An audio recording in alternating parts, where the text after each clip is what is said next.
Halo guys, David di sini dan ini adalah Asus ZenPad 8 Z380KL. Dari dulu saya memang lagi nyari tablet buat dipakai sebagai media entertainment. Tapi di Indonesia, jenis tablet yang beredar di pasar nggak sebanyak jenis HP. Kalaupun ada, harganya mahal-mahal, kayak Galaxy Tab S, iPad mini, dan sebangsanya, Nexus 9, Surface Pro, dan Pixel C. Walaupun memang bagus, rasanya nggak rela kalau mau keluarin duit di atas 5 juta buat barang yang nggak sepenting HP. Memang sih, ada tablet bagus dan murah kayak Mi Pad 2 sama Nvidia Shield.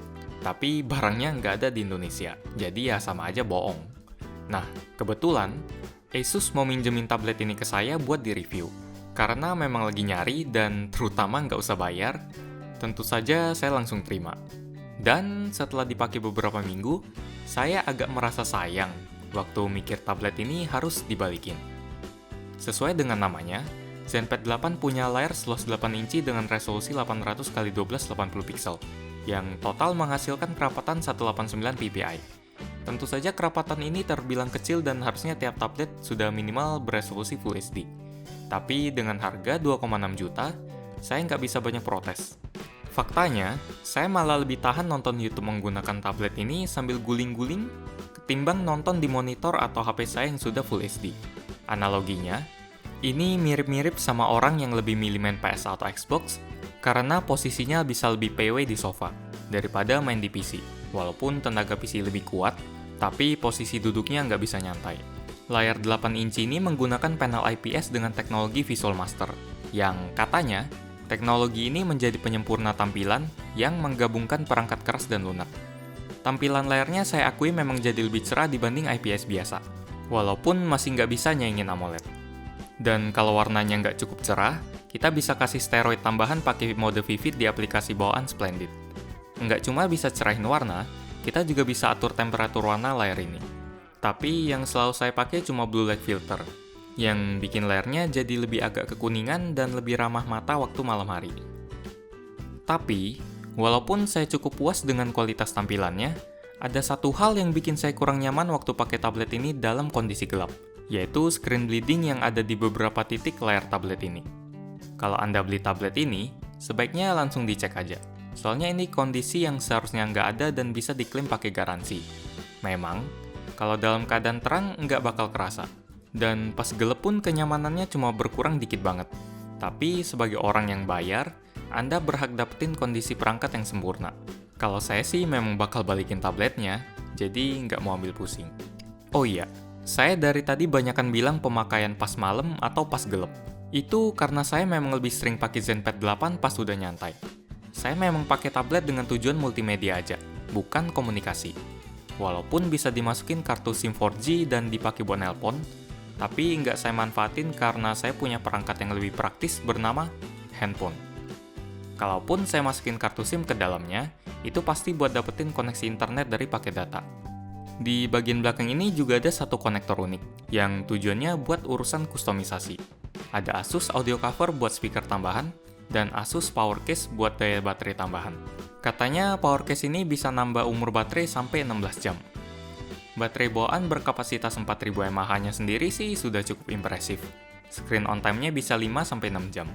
Kalau kita lagi sibuk dan diamin tablet ini di rak buku, iya, saya nyimpen tablet ini bareng buku, baterainya cuma bakal berkurang dikit banget karena ZenPad 8 sudah jalanin OS Android Marshmallow, yang berarti tablet ini sudah punya fitur DOS.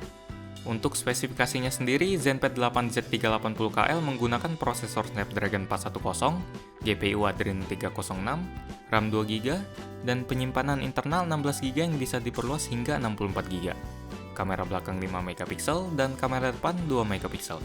Sensornya lumayan lengkap karena sudah ada sensor cahaya, orientasi, magnetik, dan yang nggak ada cuma gyroscope. Dengan spesifikasi yang agak kuno, karena tablet ini memang sudah dikeluarin dari tahun lalu, performanya saat diajak main game dengan grafis tinggi pun ngos-ngosan. Game FPS seperti Suicide Squad Black Ops nggak bakal nyaman dimainin karena patah banget. Sementara Lara Croft Go frame rate-nya juga nggak mulus, walaupun sudah disetting paling rendah. Kalau kita turunin standarnya sedikit, kayak main Subway Surf atau Plants vs Zombie 2, baru mainnya bisa lancar. Agak sayang juga sih sebuah tablet nggak bisa mainin semua game yang ada. Padahal salah satu daya tarik tablet adalah kita bisa main game di layar yang lebih besar. Untungnya, Buat dengerin musik atau nonton, kita masih bisa enjoy. Karena selain layarnya bagus, speaker yang ada di ZenPad 8 juga langsung nembakin suaranya ke telinga kita karena posisinya ada di depan. Walaupun bagian yang bunyi cuma di sebelah kirinya, tapi posisi ini jelas jauh lebih baik karena suaranya nggak bakal lari kemana-mana.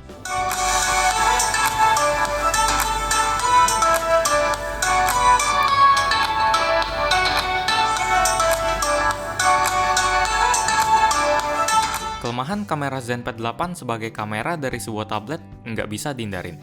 Saya memang nggak pernah ngarep kualitas kamera dari sebuah tablet, merek apapun, dan berapapun harganya. Kalau ada varian yang ngilangin kamera dan dapat prosesor atau resolusi layar yang lebih baik, saya bakal milih yang itu tanpa mikir. Hasil foto yang ditangkap ZenPad 8 nggak ada bagus-bagusnya.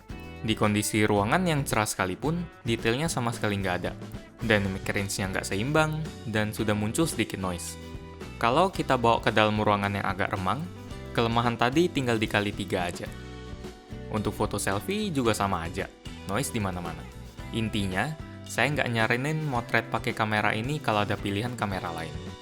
Di awal video tadi, saya bilang kalau saya agak sayang buat balikin tablet ini. Kenapa? Padahal kayaknya ZenPad 8 nggak kelihatan bagus banget. Spesifikasinya biasa aja, nggak bisa main game berat, kameranya juga payah. Memang sih, kelemahan itu ada, dan bikin sebagian orang kayak penggemar fotografi dan gamer hardcore nggak bakal tertarik sama tablet ini. Tapi buat saya sendiri, saya nggak terlalu mikirin kalau sebuah tablet punya kamera atau enggak. Terus, saya sendiri bukan seorang gamer hardcore, karena 60% waktu saya di tablet ini dipakai buat nonton, 30% buat baca, dan 10% buat main game ringan. Dan untuk 3 kebutuhan itu, ZenPad Z380KL sudah bisa menghandlenya dengan sangat baik.